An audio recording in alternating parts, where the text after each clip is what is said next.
It's such a good thing because people are obviously fed up. Many Quebecers won't be doing this much longer, working at their kitchen table. They'll be coming back here, their office buildings, now that Premier Legault has said it's time to get back to normal and start living with the virus, lifting almost all COVID measures by mid-March and mandatory working from home ending as of February 28th. But are we ready? We're not well, and we are not back to baseline. We need to make that clear, but we are improving.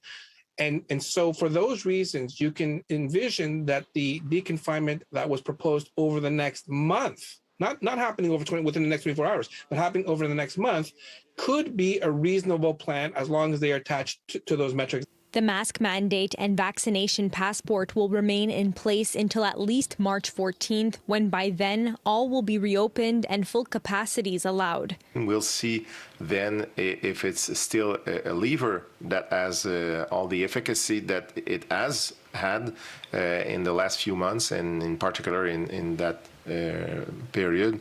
So we'll look at it with different angles, but mostly it will be related to the epidemiologic situation. Since the beginning of the fifth wave in December, public health estimates up to 2.5 million Quebecers were infected with COVID.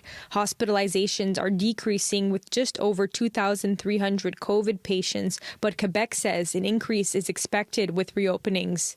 What we don't want to do is threaten our healthcare system surge capacity, as we just saw, and by the way, as we're still in. It seems to me that it's going really, really fast. I don't know if it's going to last. I don't know if maybe they're going to go back on their words. I do not think it's too soon, otherwise we would not have proposed that to the Premier and the Minister of Health. Montreal is one of the last cities in the world to still be confined or to not have a clear plan to reopening.